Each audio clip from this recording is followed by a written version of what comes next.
NEET প্রশ্নফাঁস কাণ্ডের প্রতিবাদ আন্দোলন চলছে। একদিকে সিজেপির সঙ্গে কেন্দ্রীয় সরকারের যে বৈঠক, সেই বৈঠক ইতিমধ্যেই শেষ হয়ে গিয়েছে। অন্যদিকে নয়াদিল্লিতে বিক্ষোভ প্রতিবাদ চলছে, সেই ছবি দেখতে পাচ্ছেন। আর এই প্রতিবাদ আন্দোলনের আঁচ এবার কলকাতাতেও।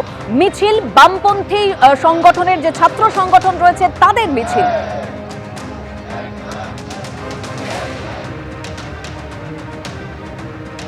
নিট প্রশ্নফাঁস কাণ্ডে ধর্মেন্দ্র প্রধানের ইস্তফার দাবিতে অনড় সিজেপির প্রতিনিধিরা।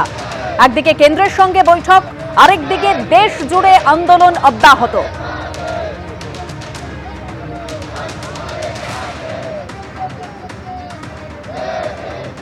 কেন্দ্রের সঙ্গে ককরোচ জনতা পার্টির প্রায় 2 ঘন্টার বৈঠক হয়। কেন্দ্রীয় শিক্ষামন্ত্রীর পদত্যাগ সহ 3 দফা দাবি আন্দোলনকারীদের, যেখানে কেন্দ্রীয় শিক্ষামন্ত্রীর পদত্যাগের দাবিতে অনড় সিজেপির প্রতিনিধিরা। তাদের যেটা প্রথম দাবি সেটা হচ্ছে কেন্দ্রীয় শিক্ষামন্ত্রীর পদত্যাগ।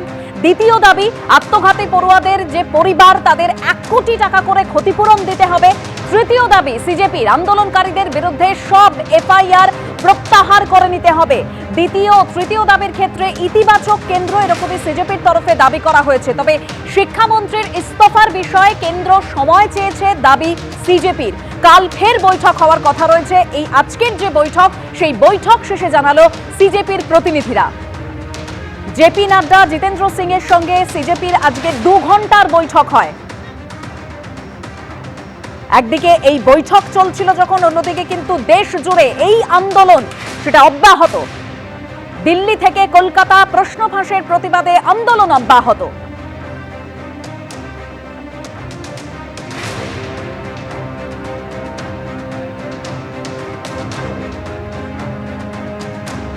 নিট প্রশ্নফাঁস কাণ্ডে ধর্মেন্দ্র প্রধানের ইস্তফার দাবিতে অনড় সিজেপির প্রতিনিধিরা।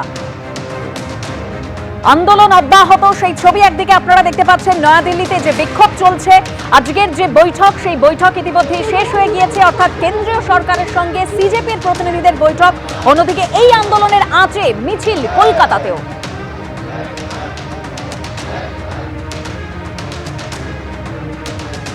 প্রায় 2 ঘন্টা আজকে বৈঠক হয় সিজেপি প্রতিনিধিদের সঙ্গে কেন্দ্রীয় সরকারের।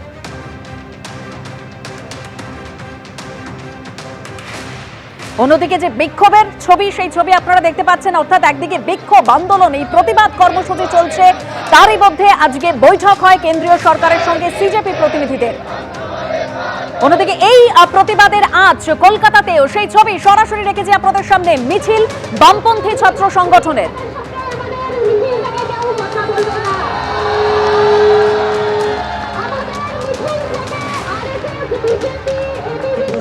नरेंद्र मोदी जी से इस्तीफा ले लीजिए सर, धर्मेंद्र प्रधान का इस्तीफा ले लीजिए। अगर आप धर्मेंद्र प्रधान का इस्तीफा नहीं लेंगे तो ये जो देश भर में युवा सड़कों पर उतरे हैं ना, वो आपका इस्तीफा मांगना शुरू कर देंगे फिर। तो स्टूडेंट्स की भी भलाई इसी में है कि धर्मेंद्र प्रधान का इस्तीफा हो जाना चाहिए, और स्टूडेंट्स से ज्यादा भलाई नरेंद्र मोदी की है कि धर्मेंद्र प्रधान का इस्तीफा हो जाना चाहिए। आज मैं और आशुतोष जब गए जेपी नड्डा जी के साथ, डॉक्टर जितेंद्र सिंह जो डीओपीटी के भी मिनिस्टर है, पीएमओ के भी मिनिस्टर है, वो वहां पे मौजूद थे, साथ में उनके 1-2 ऑफिसर्स भी। हम लोगों ने बहुत साफ शब्दों में और राइटिंग में उनको बताया हमारे 3 मेन डिमांड्स। नंबर 1 क्या है? सुनाई नहीं दे रहा है? धर्मेंद्र प्रधान इस्तीफा दो। तो नंबर 1 डिमांड जो नॉन नेगोशिएबल है कि या तो धर्मेंद्र प्रधान इस्तीफा दे, या तो उनको मंत्रिमंडल से बर्खास्त करे सरकार। Non negotiable. नंबर 2, 1 करोड़ का मुआवजा सारे फैमिलीज के लिए जिनके बच्चे इस नीट के ब्रोकन करप्ट एजुकेशन सिस्टम के वजह से आत्महत्या करके मर गए।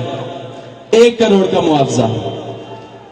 नंबर 3, जितने हमारे भाई बहन यहां पे पीसफुल तरीके से प्रोटेस्ट कर रहे थे एंड जिन्होंने ब्रुटैलिटी सहा पुलिस के वजह से, एंड उनके ऊपर एफआईआर दर्ज हुआ, वो सारे एफआईआर विड्रॉ किए जाए।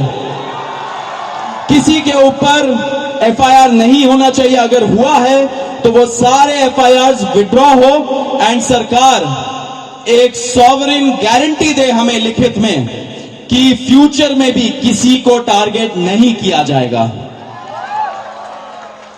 साथ साथ हम लोगों ने यह भी उनको बताया कि जो चौथा चीज है हमारा 5 पॉइंट पॉलिसी डिमांड चार्टर जो यहां पे वैष्णवी ने बनाया, हम सब लोगों ने उसमें इनपुट्स दिए, वैष्णवी ने बनाया एंड हम लोगों ने सार्वजनिक किया, वो भी सरकार उसको कंसिडर करे एंड हम लोग उस पर भी बातचीत करेंगे, लेकिन जब ये 3 मेन डिमांड्स पे हमारी एग्रीमेंट हो जाएगी। आंदोलनकारी लोगों के विषयों पर चर्चा करने के लिए यहाँ आए थे। लगभग 2 घंटे बातचीत चली। सरकार की ओर से मैं और मेरे साथ भारत सरकार के मंत्री जितेंद्र सिंह जी बातचीत में शामिल हुए। उनकी बातें हमने सुनी, बातें सौहार्दपूर्ण वातावरण में हुई और कई दृष्टि से उन सारी बातों पर हर तरीके से चर्चा हुई।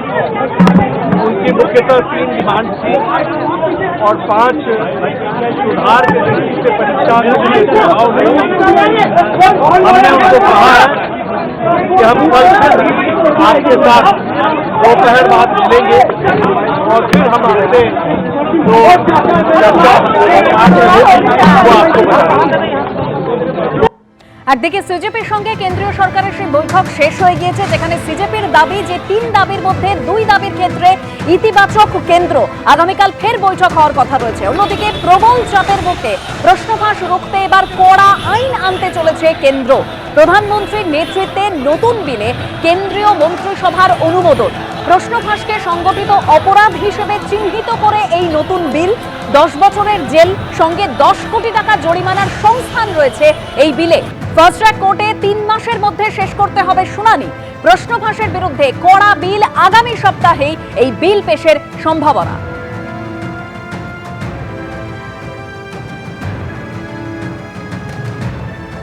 আর অন্যদিকে এই যে ছবি দেখতে পাচ্ছেন, নিট প্রশ্নফাঁস কাণ্ডের যে প্রতিবাদ, সেই আন্দোলনের আঁচ এবার কলকাতাতেও। শিয়ালদা থেকে ধর্মতলা পর্যন্ত মিছিল বামপন্থী ছাত্র সংগঠনের।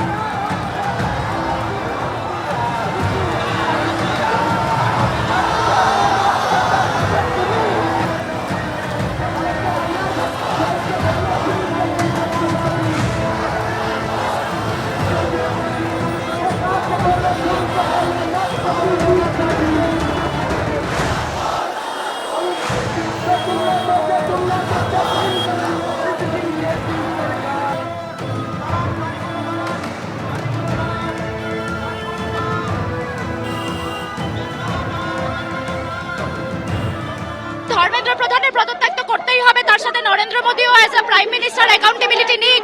রাজ্যের অবস্থা দেখে আমাদেরকে এটা দেখতে হবে যে বন্ধ হওয়া সরকারি স্কুলগুলোকে আবার খুলে দিক।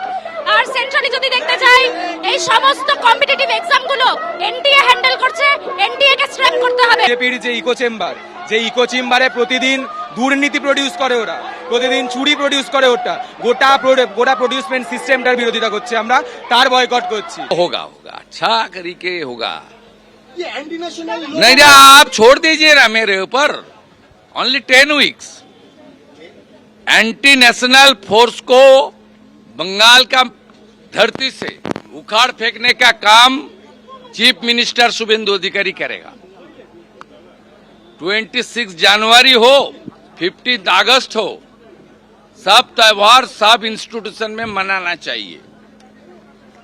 जो अंदर रहकर ये सब करेगा वो सब नहीं होगा। हॉस्टल के अंदर वो सब नहीं चलेगा। मेरा पास सब आ गया है, थोड़ा संभाल के चलिए। आई एम वर्कआउट, इतना सबक सिखाने काम करूंगा वो तो ठीक है। ये धरती स्वाधीनता संग्राम का धरती है, ऋषि अरविंद का धरती है, इसमें कोई उल्टा सीधा काम करने नहीं दूंगा। एबीपी आनंद एगिए थाके एगिए राखे।